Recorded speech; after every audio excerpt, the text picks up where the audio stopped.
In the remote mountains of Afghanistan, where communication towers stand like lonely sentinels against an unforgiving sky, silence can mean the difference between life and death. For Marine Corporal Jake Mitchell and his 5-man reconnaissance team, that silence had stretched for 3 agonizing days. Their radio calls echoed into the void, met only by static and the whistling wind through jagged peaks. What they didn't know was that someone had been listening all along. Someone who would answer their desperate plea not with words, but with the precise crack of a rifle that would change everything. This is the true story of how a single bullet became the voice that saved 6 lives, and how sometimes the most unlikely heroes emerge from the shadows when conventional help fails. The mountains hold many secrets, but none more profound than the guardian angel who spoke only in gunfire. The morning sun cast long shadows across the forward operating base as Corporal Jake Mitchell checked his gear for the 3rd time. His weathered hands moved with practiced efficiency, ensuring every piece of equipment was secure and functional. At 24, Jake had already completed 2 tours in Afghanistan, but the knot in his stomach told him this mission felt different. "You ready for this, Mitchell?" Staff Sergeant Davis approached, his own pack weighing heavy on his shoulders. The team leader's gruff exterior masked the concern Jake could see flickering in his eyes. They'd worked together for 8 months now, long enough to read each other's moods without words. "Born ready, Sergeant," Jake replied, though his voice carried less conviction than usual. Something about this reconnaissance mission into the remote Khyber province felt off. Intelligence reports had been sparse, contradictory even. They were heading into territory where American forces rarely ventured, tasked with gathering information about alleged weapons caches in a village called Shike. The rest of the team gathered around the Humvee. Private First Class Rodriguez, the youngest at 19, nervously adjusted his radio equipment. Lance Corporal Thompson, their medic, ran through his medical supplies one final time. Corporal Barnes, their sniper, carefully placed his rifle case in the vehicle with the reverence of a priest handling sacred relics. Private Williams, their explosives expert, seemed the most relaxed of the group, cracking jokes to ease the tension. "Listen up," Staff Sergeant Davis called the team together. "We're going dark for this one. Standard protocol is to check in every 12 hours, but given the terrain and the sensitivity of our location, we might have extended radio silence. If we don't make contact for 72 hours, that's when command starts the search and rescue protocols." The briefing felt routine, but Jake noticed the way Davis's jaw tightened when he mentioned the 72-hour window. In their line of work, 72 hours might as well be 72 years. They loaded into the armored vehicle just as the Afghan sun reached its peak intensity. The ride to their insertion point would take 4 hours through increasingly treacherous mountain roads. Jake settled into his seat and watched the landscape change from the relative civilization around the base to the wild, untamed mountains that had swallowed countless armies throughout history. "You ever wonder why we keep coming back to places like this?" Rodriguez asked, his youthful face pressed against the small window. The kid was on his first deployment, still full of questions that veterans learned to stop asking. "Because somebody has to," Thompson answered simply. The medic had a way of cutting through complexity with stark truth. "These mountains don't care about politics or borders. They just are. And sometimes bad people use them to hide bad things." As they climbed higher into the mountains, the radio chatter from base grew fainter. By the time they reached their insertion point, a small clearing hidden by towering peaks on 3 sides, they were effectively cut off from the outside world. The mountains seemed to swallow radio signals like a hungry beast. Their driver, a grizzled sergeant named Peterson, wished them luck as they unloaded their gear. "See you in 3 days, boys. Try not to get lost up there." His attempt at humor fell flat in the thin mountain air. Jake shouldered his pack and looked around at the terrain they'd be calling home. Rocky outcroppings provided natural cover, but they also created perfect hiding spots for potential enemies. The air was thin enough to make breathing labored, and the temperature would drop dramatically once the sun disappeared behind the peaks. "We move out in 10 minutes, Davis announced. Rodriguez, Try to establish comms with base now that we're at elevation. I want one last check before we go completely dark. Rodriguez worked with his radio equipment, adjusting frequencies and checking connections. After several attempts, he managed to establish a weak connection with their forward operating base. The conversation was brief and filled with static, but they confirmed their safe arrival and mission commencement. That's probably the last clear signal we'll get until we're back at this elevation, Rodriguez warned. The deeper we go into these mountains, the more the terrain will interfere with our communications. They began their trek toward the village of Shike, following a narrow goat path that wound between massive boulders and steep cliff faces. The intelligence briefing had indicated the village was approximately 15 kilometers from their insertion point, but mountain distances could be deceiving. What appeared to be a few hours' walk on a map could easily become a full day's journey when accounting for the terrain. Jake found himself thinking about home as they walked. His sister Sarah would be starting her junior year of college soon. His mother had sent him pictures from his nephew's birthday party last month. Normal life seemed impossibly distant from these harsh mountains where every step required vigilance. Contact ahead, Barnes whispered from his position at point. The team immediately took cover behind the nearest rocks. Through his binoculars, Jake could see what had caught the sniper's attention. A small group of local herders was moving a flock of goats across their intended path. Davis made the decision to wait rather than risk contact. They spent 2 hours hidden among the rocks, watching the herders move their animals through the valley below. It was a reminder that despite the wild appearance of the landscape, people lived and worked in these mountains, following patterns established over generations. When the herders finally disappeared around a distant bend, the team resumed their movement. The afternoon sun beat down mercilessly, and Jake could feel sweat evaporating almost as quickly as it formed in the dry mountain air. They stopped frequently to drink water and check their position using GPS coordinates that often struggled to maintain satellite connection in the deep valleys.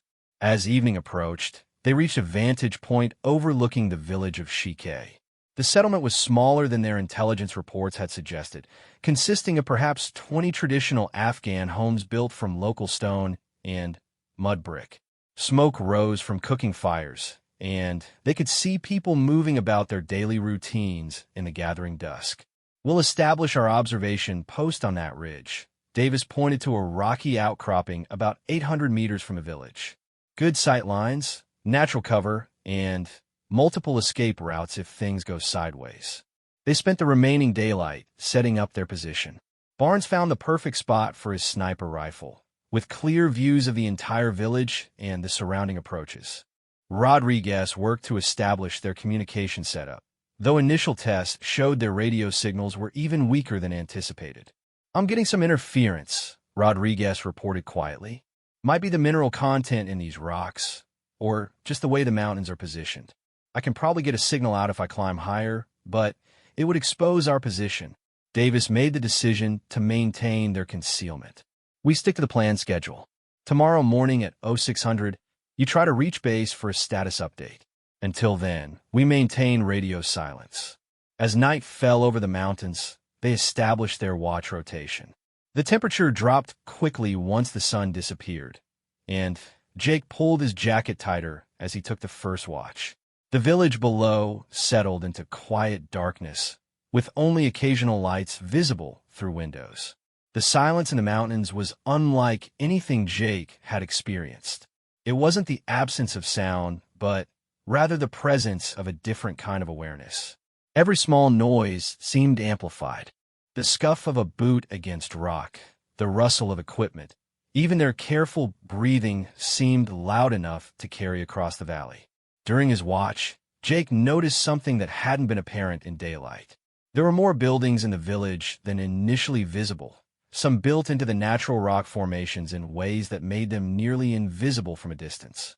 It was a level of camouflage that suggested the villagers had reasons to hide their true numbers and activities. When Thompson relieved him at midnight, Jake settled into his sleeping position, but found rest elusive. Something about the mission felt wrong, though he couldn't identify exactly what bothered him. Maybe it was the way their intelligence briefing had been vague about potential threats. Maybe it was the unusual radio interference. Or maybe it was just the natural paranoia that kept soldiers alive in hostile territory. He finally drifted into a light sleep, the kind that allowed him to remain partially alert to his surroundings. In his dreams, he heard voices carried on the mountain wind, speaking in languages he couldn't understand but somehow knew weren't friendly. The first hint of trouble came just before dawn during Barnes's watch. The sniper spotted movement on the far side of the village that didn't match the normal patterns they'd observed. Armed figures were moving between buildings in a coordinated fashion that suggested military training rather than local villagers going about their morning routines. When Davis woke the team for their planned dawn observation, Barnes quickly briefed them on what he'd seen. At least 12 armed individuals, possibly more. They're not carrying hunting rifles. These guys have military-grade weapons, and they know how to use them. Rodriguez attempted their scheduled communication with base, but found their radio signals were weaker than the previous evening. After 15 minutes of adjustments and attempts, he managed to establish a faint connection. The transmission was garbled and broken, but they were able to relay their position and a brief status update before losing contact entirely. "That might be our last communication for a while," Rodriguez admitted. "Whatever's causing the interference is getting worse. I might be able to get through again if I move to higher ground, but it would mean breaking cover." Davis weighed their options. Their mission was to gather intelligence about weapons caches, and they'd clearly found something significant. The question was whether to continue observing or attempt to extract with the information they already had. The decision was made for them when Barnes spotted additional movement. "We've got vehicles approaching the village from the north. 3 trucks, heavily loaded. This isn't a normal morning in rural Afghanistan." Through their binoculars, they watched as the trucks arrived in the village center. Men began unloading wooden crates that clearly contained weapons and ammunition. What they were witnessing wasn't just a weapons cache, but an active distribution point for a much larger operation. "We need to get this information back to command," Davis decided. "Rodriguez, pack up the radio. We're moving to higher ground to establish communications." But as they prepared to move, Barnes held up a hand for silence. His trained ear had detected something the others missed. "We've got company," he whispered urgently. "Multiple contacts moving up the ridge toward our position." Through the growing morning light, they could see armed figures climbing toward their observation post from 3 different directions. They'd been discovered, though how remained unclear. Whether it was bad luck, superior local knowledge, or a betrayal of their insertion coordinates, the result was the same. They were surrounded and outnumbered, trapped on a mountain ridge with nowhere to run and no way to call for help. The realization hit them like a physical blow. Jake felt his heart rate spike as he watched through his binoculars while armed figures methodically closed off their escape routes. These weren't random villagers or poorly equipped insurgents. The approaching forces moved with military precision, using proper spacing and covering each other's advances in a way that spoke of professional training. "Count at least 18 hostiles," Barnes whispered into his scope, tracking the various groups climbing toward their position. "Probably more that we can't see yet. They know exactly where we are." Staff Sergeant Davis's mind raced through their limited options. Retreat down the backside of the ridge would put them in open ground with no cover. Standing and fighting from their current position meant facing overwhelming odds. Running would mean abandoning their mission and potentially leading their pursuers toward other American positions. "How long before they reach us?" Davis asked Barnes, who had the best view of the approaching threats. "Eastern Group will be in firing position in maybe 20 minutes. Northern approach has more ground to cover, probably 30 minutes. But, Sergeant," Barnes paused, adjusting his scope, "they're not rushing. They're taking their time, making sure we can't slip away." Rodriguez frantically worked with his radio equipment, trying every frequency and power setting available. The static remained constant, occasionally broken by what might have been voices too distorted to understand. "Nothing, Sergeant. It's like something's actively jamming us, or the mountains are just eating our signals." Jake studied the terrain around their position, looking for anything they might have missed during their initial setup. The rocky outcropping provided excellent cover from direct fire, but it also limited their mobility. Natural depressions in the stone could protect them from small arms fire, but offered no defense against grenades or mortars. Williams, Davis called to their explosives expert. "What can you do with the gear we have?" Private Williams inventoried his pack quickly. "I've got enough C4 to take down part of this ridge, but it would probably take us with it. Got some frags and smoke grenades, maybe enough to create a diversion if we try to move." Thompson, their medic, was already checking his medical supplies and preparing for what seemed inevitable. "I've got enough for basic trauma care, but if this turns into a prolonged engagement..." He didn't need to finish the sentence. The morning sun climbed higher, and with it, the temperature began to rise. Jake could feel sweat starting to form under his gear, not from heat, but from the adrenaline coursing through his system. Every small sound seemed amplified. The scrape of equipment against rock, the whisper of wind through the stone formations, even their careful breathing seemed loud enough to give away their exact positions. "There," Rodriguez suddenly whispered with excitement. "I think I got something." He'd managed to establish what sounded like a weak connection, though the voice on the other end was so distorted it was barely recognizable as human speech. Davis grabbed the radio microphone. "Base, this is Recon Team 7. We are compromised and under immediate threat. Request immediate extraction. Over." The response was lost in a wash of static and electronic interference. Rodriguez adjusted settings and tried again, but whatever connection they'd briefly established was gone. "Keep trying," Davis ordered. "Even if you can only get through for a few seconds, we need to get our situation back to command." Barnes suddenly tensed behind his rifle scope. "Movement stopped," he reported quietly. "All groups have taken cover. They're not advancing anymore." The sudden halt in their attackers' movement was somehow more unsettling than watching them approach. Jake strained his eyes, trying to spot what Barnes could see through his high-powered scope. The mountainside appeared empty, but he knew that was an illusion. Somewhere out there, eyes were watching them, weapons were being positioned, and plans were being finalized. They're waiting for something, Davis realized. Either reinforcements or orders. Maybe they want to take us alive for intelligence purposes. The thought sent a chill through the team that had nothing to do with the mountain air.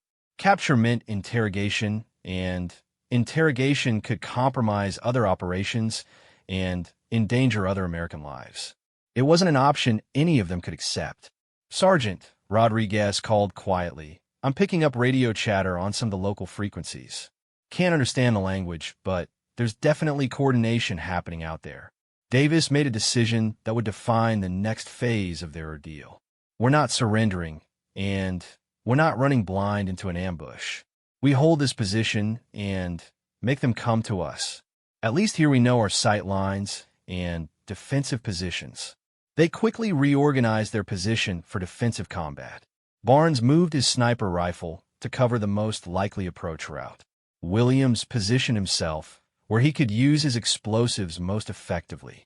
Thompson and Rodriguez took positions with good cover but clear fields of fire. Jake and Davis covered the remaining approaches. The waiting was almost worse than active combat. Minutes stretched like hours as they watched the empty mountainside, knowing that trained killers were hidden somewhere in the rocky landscape. The silence was broken only by the occasional crackle from Rodriguez's radio attempts and the distant sound of wind through the peaks. Then Barnes saw something that changed everything. "Wait," he whispered urgently. "There's someone else out there. Higher up on the ridge, maybe 2,000 meters. Single individual, not part of the groups moving toward us." Through his scope, Barnes could barely make out a lone figure positioned on a rocky outcrop far above their position. Whoever it was had an excellent view of the entire valley and all the forces involved in the unfolding situation. "Friend or foe?" Davis asked. "Unknown. But whoever it is, they're in a perfect overwatch position. If they're hostile, we're in serious trouble. If they're friendly..." Barnes didn't finish the thought, but everyone understood. A skilled marksman in that position could potentially change the entire dynamic of their situation. Rodriguez suddenly got excited about his radio again. Wait, I think I'm getting something different. This doesn't sound like local chatter. He adjusted his frequency and volume, and for a moment, they could hear what sounded like American voices, though too distant and distorted to understand. Could be an aircraft overhead, Thompson suggested. Maybe a drone doing surveillance? Davis grabbed the radio microphone again. Any American forces in the vicinity of grid reference? He rattled off their GPS coordinates. Recon Team 7 is surrounded and needs immediate assistance. Over. The response came back clearer than any communication they'd managed since arriving in the mountains. The voice was unmistakably American, though the signal was still weak and intermittent. Recon 7, this is static, monitoring your situation. Maintain your position and be ready to move on my signal. Do you copy? Who is this? Davis demanded. Identify yourself. But the radio had gone silent again, leaving them with more questions than answers. Who was the mysterious voice? How were they monitoring the situation? And, most importantly, were they in a position to actually help? Barnes kept his scope trained on the distant figure he'd spotted on the high ridge. Still there, he reported. Haven't moved, but definitely watching everything that's happening down here. The standoff continued as the sun climbed higher in the sky. Their water supply was limited, and the stress of the situation was taking its toll on everyone. Jake found himself thinking about his family again, wondering if he'd ever see them again. It was a dangerous line of thinking for a soldier in combat, but impossible to avoid completely. Williams had been quietly working with his explosive charges, preparing them for maximum effectiveness if the situation deteriorated further. If they rush us, he told Davis, I can probably take out the first wave, but it'll use most of what I have. Save it for now, Davis replied. Something's happening out there. I can feel it. He was right. Barnes suddenly stiffened behind his scope. Movement again. All groups are repositioning, but not toward us. They're spreading out, like they're preparing for something else. Rodriguez's radio crackled to life again with the same mysterious American voice. Recon 7. Hostile forces are preparing to assault your position. When I give the signal, you need to move immediately to the Rocky Depression 50 meters southeast of your current location. Do you see it? Davis looked where the voice had directed and spotted a natural depression in the rock that would provide better cover and a different angle of observation. Affirmative, we see the position. Good. Wait for my signal. And when you hear it, move fast. You'll have a very small window. What signal? Davis demanded, but the radio had gone silent again. Barnes was tracking movement through his scope when something caught his attention on the distant ridge. The figure up there just moved, he reported. Looks like he's getting into a firing position. The pieces of the puzzle began falling into place. Whoever was on that distant ridge wasn't just observing. They were preparing to intervene. But whether as friend or foe remained to be seen. Jake checked his weapon one more time and prepared for whatever was about to happen. The mysterious voice had promised a signal, and something told him that signal would change everything about their desperate situation. The morning sun reached its peak intensity, casting sharp shadows among the rocks. In the distance, Jake could see heat waves beginning to shimmer off the stone surfaces.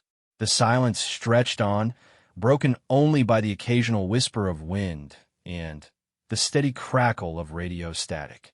Then, Barnes saw the attackers beginning their final approach. Here they come, he whispered. Eastern group is moving. Northern group right behind them. This is it. Davis keyed his radio one more time. Unknown American station. Hostile forces are beginning their assault. We need that signal now. The response came back immediately, crystal clear for the first time since their ordeal began. Signal incoming in 3 seconds. When you hear it, move to the depression immediately. Don't look back. Jake counted the seconds in his head. 1, 2, 3. The signal, when it came, wasn't what any of them expected. The crack of a high-powered rifle echoed across the valley like thunder, sharp and definitive in the thin mountain air. But this wasn't random gunfire or the beginning of an assault. This was precision, deliberate, and directed at something far from their position. Jake's head snapped up toward the sound, his training automatically making him assess the direction and distance. The shot had come from the high ridge where Barnes had spotted the lone figure, but it wasn't aimed at them. "Move now," Davis shouted, and the team burst from their defensive positions toward the rocky depression the mysterious voice had identified. They covered the 50 meters in seconds, diving into the natural stone shelter as more rifle shots echoed from the distant ridge. From their new position, Jake could see what the sniper on the ridge was targeting. The eastern group of attackers, who had been steadily advancing toward their original position, was in complete disarray. Their point man was down, and the others had scattered for cover, clearly rattled by the unexpected intervention from an unknown shooter. "Who the hell is that?" Rodriguez gasped, still clutching his radio equipment as they settled into their new defensive position. Barnes had managed to maintain his scope view during the movement and was tracking the action. "Professional work," he reported with admiration. "Single shot, center mass, probably 800 meters in mountain wind. Whoever that is knows what they're doing." The radio crackled to life again with the same American voice, clearer now than it had been since their ordeal began. "Recon 7, you should have better radio reception from that position. Try to establish contact with your base while I keep these guys busy." "Who are you?" Davis demanded into the microphone. "Identify yourself and your unit." There was a pause before the response came. "Let's just say I'm someone who doesn't like to see Americans outnumbered. Work on that radio contact. You're going to need extraction soon." Rodriguez was already adjusting his equipment, and to everyone's surprise, he managed to establish a much stronger signal than they'd had since arriving in the mountains. "Base, this is Recon Team 7, he called into the microphone. "Emergency extraction request. We are under attack at grid reference." He quickly relayed their coordinates and situation. The response from their forward operating base was immediate and professional. "Recon 7, we copy your emergency. QRF is spinning up now, but your location is beyond immediate helicopter range. We're coordinating with available assets for emergency extraction." "How long?" Davis asked. "Minimum 2 hours for ground extraction, 4 hours for helicopter if we can get clearance for the flight path." 2 hours might as well have been 2 days given their current situation. Jake looked around their new position and realized it was better than their original spot, but still wouldn't hold against a determined assault by overwhelming numbers. Another rifle shot echoed from the high ridge, followed by shouts from the attacking forces. Through his binoculars, Jake could see the northern group had also taken cover and appeared to be arguing among themselves about how to proceed. "Your guardian angel is definitely slowing them down," Thompson observed. "But they're regrouping. Won't take them long to figure out they can approach from multiple directions and force him to choose targets." Barnes was studying the distant sniper's position through his own scope. "He's good, but he's also exposed up there. If they bring mortars or RPGs into this, his advantage disappears quickly." The radio came alive with the mysterious voice again. "Recon 7, I count approximately 22 hostiles in total, armed with small arms and at least 2 RPG launchers. They're coordinating for a multi-directional assault on your position." "Copy that," Davis responded. "Can you identify yourself? We need to know who we're working with." Another pause, longer this time. "Call sign Ghost. I'm working independently, but I have American interests at heart." "That's all you need to know right now." Jake exchanged glances with his teammates. The situation was surreal. They were trapped in hostile territory, surrounded by superior forces, and their only ally was a mystery sniper who called himself Ghost and refused to identify his unit or mission. Williams had been scanning their surroundings and spotted something concerning. "Sergeant, we've got movement on the southern approach. Looks like they're trying to flank us while Ghost is focused on the other groups." Davis cursed under his breath. Their improved position had better cover, but it also had more approaches that needed to be watched. They were still outnumbered and surrounded, just from a slightly better defensive position. "Ghost, this is Recon 7, Davis called into the radio. "We have hostiles approaching from the south. Can you see them from your position?" "Negative. My angle doesn't give me visibility to your southern approach. You're going to have to handle that one yourselves. Barnes shifted his position to cover the southern approach while the others maintained watch on the other directions. Through his scope, he could see 3 figures moving carefully between rock formations, clearly trying to get close enough for a surprise assault. Range approximately 300 meters and closing, Barnes reported. I can take them, but it'll give away our exact position to everyone else out there. Davis weighed their options. Let the southern group get close and risk being overrun, or reveal their position and invite coordinated assault from all directions. Neither choice was appealing. The decision was made for them when Ghost's voice came over the radio again. Recon 7. Hostile forces are preparing coordinated assault from 3 directions. I'm going to create a diversion, but you need to be ready to move again when I give the word. Move where? Davis demanded. We're running out of terrain up here. Trust me. When you hear my signal, move directly north along the ridgeline. There's a path that's not visible from your current position. It leads to an extraction point. Jake looked north along the ridge and saw only steep rocky terrain that appeared impassable. If Ghost was wrong about the path, they'd be trapped in open ground with nowhere to hide. Rodriguez was maintaining contact with their base, providing regular updates on their situation. QRF is en route, he reported, but they're still estimating 90 minutes before they can reach our area. 90 minutes was a lifetime in their current situation. Jake checked his ammunition count and realized they were all running low on supplies. They'd packed for a reconnaissance mission, not an extended firefight. Thompson was treating a minor wound Rodriguez had suffered during their movement between positions. Just a scrape from the rocks, the medic assured them, but we need to be more careful. Any serious injury up here could be catastrophic. Another rifle shot from Ghost's position echoed across the valley, followed by angry shouting from the attacking forces.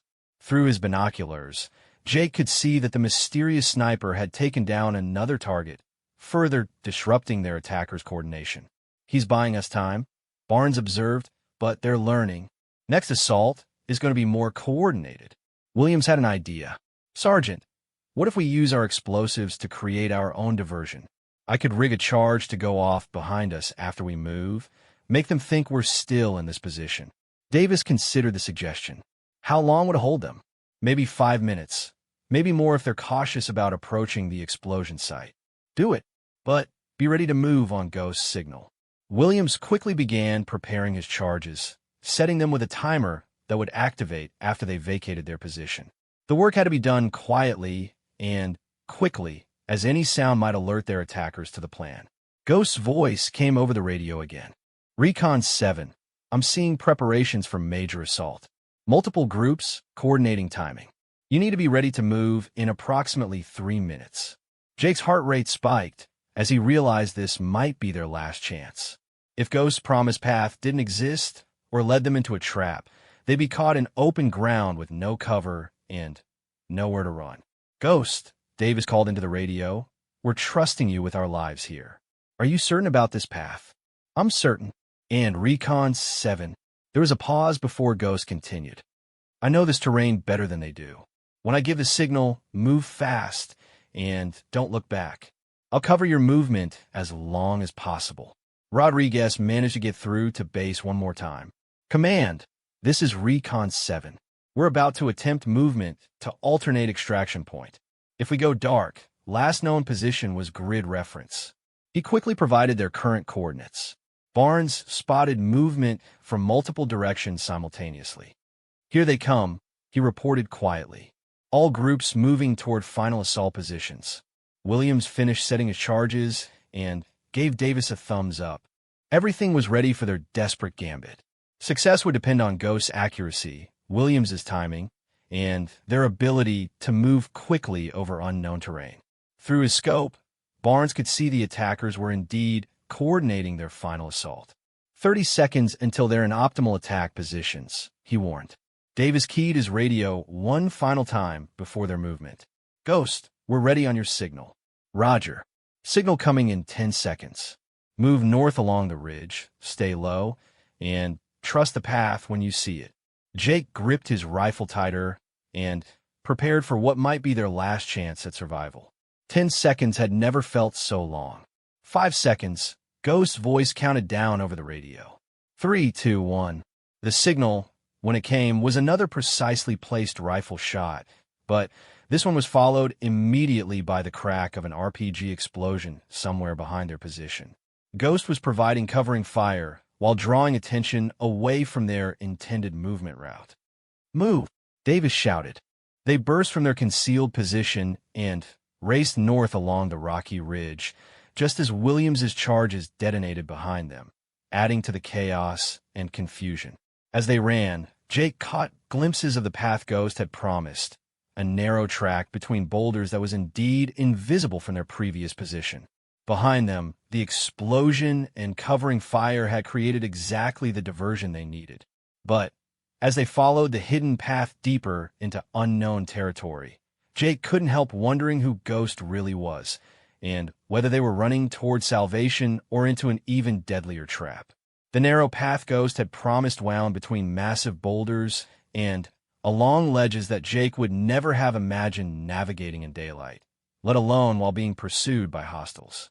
Each step required careful placement to avoid loose stones that could send them tumbling down a mountainside or create noise that would reveal their location.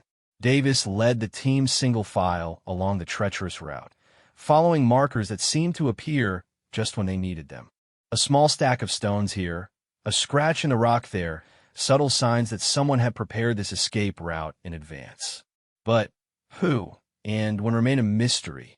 "How far does this go?" Rodriguez whispered, struggling with his radio equipment while navigating the difficult terrain. "Keep moving," Davis replied quietly. "We'll find out when we get there." Behind them, they could hear shouts and occasional gunfire as their pursuers discovered the explosive trap Williams had left behind. The diversion was working, but it wouldn't last long. Professional trackers would soon realize they'd been deceived and begin searching for their actual escape route. Barnes brought up the rear, periodically checking behind them for signs of pursuit, while keeping his rifle ready for immediate use. The terrain made it impossible to move quickly, but it also made them difficult to follow. Every step of the path required intimate knowledge of the route to navigate safely. "Radio's working better up here," Rodriguez reported quietly. "Whatever was interfering with our signals doesn't seem to affect this elevation." Davis immediately took advantage of the improved communications. "Base, this is Recon 7. We've moved to alternate position and are proceeding to extraction point. Unknown friendly is providing covering fire and route guidance." "Roger, Recon 7. QRF is still en route, but facing difficult terrain access. Can you provide more specific coordinates for pickup?" "Negative at this time. We're following unmarked route provided by unknown friendly. We'll update when we reach extraction point." Ghost's voice cut into their communications. "Recon 7, you're doing well on the route. Continue north for approximately 800 meters until you reach a natural cave opening. That's your intermediate safe point." "Ghost, who prepared this route?" Davis asked. These markers weren't placed recently. There was a long pause before Ghost responded. "Some paths have been here longer than others. Keep moving. Your pursuers are regrouping, and they'll figure out your actual route soon." As if to emphasize his point, they heard voices echoing from behind them, still distant, but definitely searching in their direction. The professional nature of their pursuers meant the deception wouldn't hold them for long. Thompson was struggling with the altitude and the pace, not from physical fitness, but from the stress of carrying medical equipment while navigating treacherous terrain. "How much further to this cave?" he asked. Jake looked ahead and could see the path continued to wind between increasingly dramatic rock formations. The landscape was becoming more vertical, with drop-offs on both sides that would be fatal if anyone lost their footing. There, Williams pointed ahead to what appeared to be a dark opening in the rock face. "Is that it?" The cave entrance was perfectly positioned with natural camouflage and multiple escape routes. Someone with extensive knowledge of the terrain and considerable foresight had chosen this location carefully. They reached the cave entrance just as voices behind them grew noticeably closer. Their pursuers had discovered the actual escape route, and were beginning to follow. The race was now between their ability to navigate the remaining terrain and their enemy's tracking skills. "Inside, quickly," Davis ordered, and they squeezed through the narrow cave, opening into a space that opened up significantly once they were past the entrance. Rodriguez immediately began working to establish communications from their new position. To everyone's surprise, the cave seemed to amplify their radio signals rather than interfere with them. "Base, this is Recon 7. We've reached intermediate position. Request immediate update on extraction timeline. Recon 7, QRF has encountered obstacles and is delayed. Estimated arrival time, now 120 minutes. Alternative helicopter extraction being coordinated, but requires clearance through multiple command levels. 2 hours." Jake felt his stomach drop at the news. 2 hours in their current situation might as well be 2 days. They had limited ammunition, limited water, and nowhere left to run if this cave position was compromised. Ghost's voice came over the radio with information that changed their perspective entirely. "Recon 7, this position is secure for now, but you need to understand something. Your pursuers aren't random insurgents. They're part of a larger operation that's been tracking American reconnaissance teams in this area for weeks." "What do you mean?" Davis demanded. "I mean your mission was compromised before you ever left base. Someone provided your route and objectives to hostile forces. You were walking into a trap. The implications hit them like a physical blow. If their mission had been compromised from the beginning, it meant someone with access to classified information was providing intelligence to enemy forces. It also meant other American teams might be walking into similar traps." "How do you know this?" Davis asked. "Because I've been tracking this operation for 3 weeks. You're the 4th team they've tried to capture. The first 3, Ghost's voice trailed off, leaving the implication hanging in the air. Jake felt sick. 3 other American teams had been lost to the same trap they'd barely escaped. The thought of fellow soldiers being captured or killed because of betrayed intelligence was almost too much to process. "Who's the leak?" Rodriguez asked the question they were all thinking. "Still working on that. But right now your priority is survival and extraction. The cave has multiple passages. If your position becomes compromised, there are other ways out." Barnes had been exploring the cave while the others communicated and made a discovery that explained much about their mysterious benefactor. "Sergeant, you need to see this." In a recessed area of the cave, Barnes had found evidence of long-term habitation.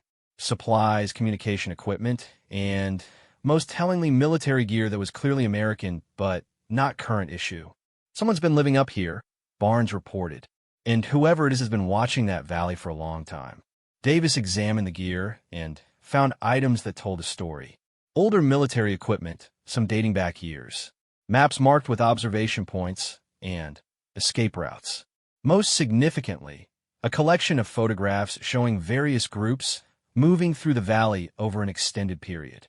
"Ghost," Davis called into the radio, "we're seeing evidence that you've been operating in this area for an extended period. Are you active duty? Special operations?" The pause was longer this time before Ghost responded. "Let's say I have reasons to monitor this area that go beyond current military operations. Right now, what matters is getting you out alive." Williams discovered something else in the cave that provided more pieces to the puzzle. Hidden behind a rock formation was a weapons cache containing high-end sniper equipment and enough ammunition to sustain operations for months. "Whoever Ghost is," Williams observed, "he's been preparing for a major operation up here." Rodriguez managed to establish contact with base again and received news that was both good and concerning. QRF reports they've encountered unexpected resistance en route to our location. They're engaging hostile forces that seem to have advanced knowledge of their route. The confirmation that enemy forces had intelligence about American operations sent a chill through the team. If Ghost was correct about a leak in their command structure, then every operation in the region might be compromised. Thompson was treating minor injuries the team had sustained during their movement when he made an observation that changed their understanding of their situation. These medical supplies in the cave aren't just random stockpiles.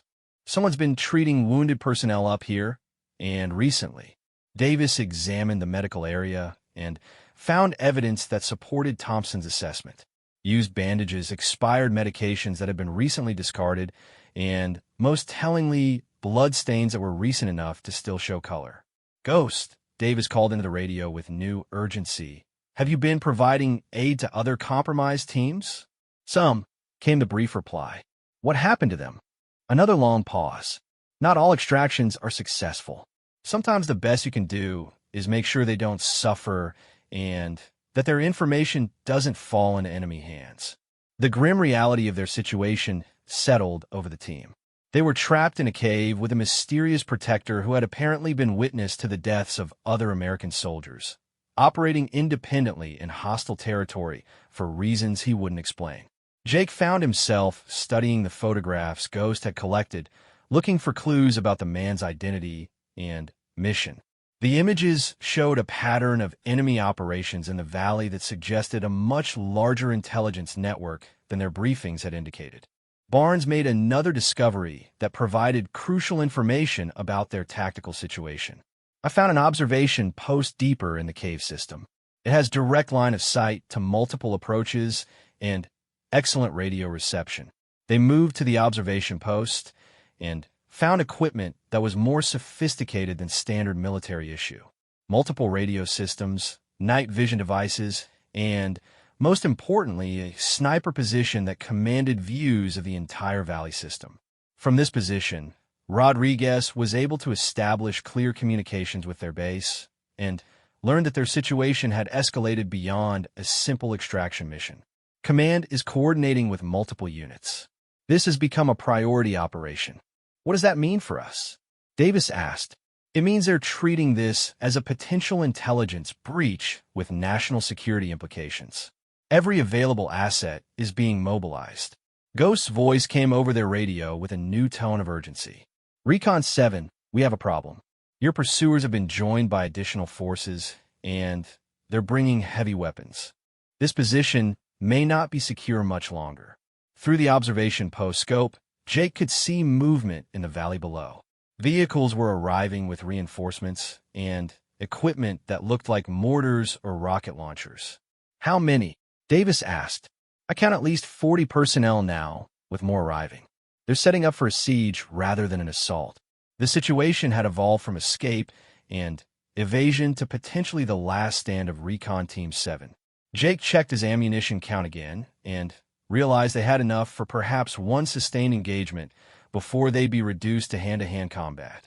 But Ghost wasn't finished. "There's something else you need to know. I've been monitoring enemy communications, and they've received orders to take you alive, if possible. Someone wants to interrogate you personally." "Who?" Davis demanded.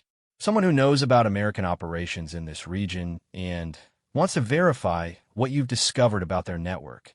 The pieces of a larger conspiracy were falling into place, but Jake wondered if they'd live long enough to report what they'd learned to their command. The cave was secure for now, but against overwhelming forces with heavy weapons, even their mountain fortress might not be enough. The sound of helicopters in the distance changed everything. Not the heavy thrum of transport birds, but the distinctive whine of attack helicopters that meant American forces were finally approaching in strength. Jake felt a surge of hope that was immediately tempered by the realization that their pursuers heard the same sounds and would know their time was running out. "Ghost, do you copy helicopter sounds approaching from the south?" Davis called into his radio. "Affirmative. 2 Apache gunships and 1 Black Hawk transport, approximately 10 minutes out. But, Recon 7, the hostile forces are preparing to assault your position before the birds arrive. They know this is their last chance." Through the cave's observation post, Barnes could see the enemy forces repositioning for a final assault. "They're moving mortars into range," he reported. "If they can pin us down in this cave, the helicopters won't be able to help us." Rodriguez was in constant communication with the approaching aircraft, providing coordinates and situation updates. "Cavalry 1, this is Recon 7. We are in defensive positions at grid reference." He rattled off the cave's coordinates. "Approximately 40 hostiles with heavy weapons preparing assault on our position." Roger Recon 7. Cavalry 1 has visual on your area. We see multiple hostile positions, but need you to mark your exact location for targeting. Williams had been preparing his remaining explosives for the anticipated assault when he realized they had a way to signal the helicopters without exposing themselves. "Sergeant, I can rig a smoke charge to deploy outside the cave entrance. It'll mark our position and provide concealment." "Do it," Davis ordered. "But wait for my signal." Ghost's voice cut through their communications with critical intelligence. Recon 7. Hostile forces are splitting into 3 groups. One is moving to assault your position directly. One is positioning mortars to shell the cave, and one is moving to high ground to engage the incoming aircraft with shoulder-fired missiles. The tactical situation was becoming increasingly complex. Their cave position was about to be under direct assault while helicopters tried to provide support against enemy forces equipped with anti-aircraft weapons. Barnes had moved to the cave entrance to provide covering fire when the assault began. Through his scope, he could see the first group of attackers moving up the rocky slope toward their position. "Here they come," he announced. "Leading element approximately 200 meters and closing." Davis made a decision that would define the next crucial minutes. Williams, deploy smoke now. Rodriguez, guide the helicopters to the mortar positions first. Barnes, engage targets of opportunity, but conserve ammunition. The smoke grenade detonated outside the cave entrance, creating a billowing white cloud that marked their position for the helicopters while providing concealment for anyone trying to assault their cave. Almost immediately, the distinctive sound of Apache cannon fire echoed across the valley as the helicopters engaged the mortar positions. The 30mm chain gun was devastating against personnel and equipment in the open, but the rocky terrain provided numerous hiding places for the enemy forces. "Cavalry 1, this is Recon 7, Rodriguez called to the helicopters. "Be advised, hostiles have anti-aircraft missiles and are moving to high ground for engagement." "Copy Recon 7. Cavalry 2 is engaging anti-aircraft positions now." Through the chaos, Jake could hear Ghost's rifle firing from his overwatch position, continuing to provide precision fire against key targets. The mysterious sniper was still protecting them, even as the situation escalated beyond anything a single marksman could control. Barnes opened fire as the first assault group reached effective range. His first shot dropped the leading attacker, causing the others to seek cover among the rocks. But there were too many of them, and they were advancing from multiple directions. "Thompson, get ready for casualties," Davis ordered. "This is going to get ugly fast." The assault on their cave position began in earnest as automatic weapons fire sparked off the rock walls, and mortar rounds began falling in the area around their entrance. The cave provided excellent protection from direct fire, but the explosions were creating dangerous rockfalls that could trap them inside. Williams positioned himself as secondary entrance Barnes had discovered and began placing explosive charges to deny that approach to attackers. The confined space of the cave system amplified every sound, making communication difficult over the noise of gunfire and explosions. "Cavalry 1, this is Recon 7, Rodriguez shouted into his radio over the noise. "We are taking heavy fire and need immediate close air support on our position." "Negative Recon 7. We cannot engage targets that close to your position without danger of friendly fire." Ghost's voice cut through their communications with a solution. "Recon 7, I'm going to designate targets with tracers from my position. Tell your air support to engage any position I mark." "Cavalry 1, friendly sniper will mark targets with tracer fire. Engage marked positions." "Roger. We have visual on sniper position and will engage marked targets." The coordination between Ghost and the helicopters was immediate and devastating. As soon as Ghost tracer rounds identified enemy positions, the Apache's cannon fire followed within seconds. The precision was surgical, eliminating threats while avoiding friendly fire. But the enemy forces were adapting quickly. Jake watched through the observation post as several attackers reached positions close enough to throw grenades into the cave entrance. Williams's explosive traps had slowed them, but not stopped them completely. "Grenades incoming!" Barnes shouted from his position near the entrance. The explosions in the confined space of the cave were deafening and disorienting. Rock fragments became projectiles, and the smoke made it difficult to see anything beyond a few meters. Thompson was already moving to treat Rodriguez, who had been caught by rock fragments from one of the explosions. "It's not serious," the medic reported, "but he needs a few minutes to recover." Davis took over communications with the helicopters while Rodriguez received treatment. "Cavalry 1, hostile forces are at our cave entrance. We need immediate extraction or we're going to be overrun." "Roger, Recon 7. Cavalry 3 is inbound for extraction. Clear helicopter landing zone approximately 200 meters north of your position." Jake looked toward the landing zone and saw it was across open ground that was currently under enemy fire. Reaching it would require leaving the protection of the cave and exposing themselves to direct assault.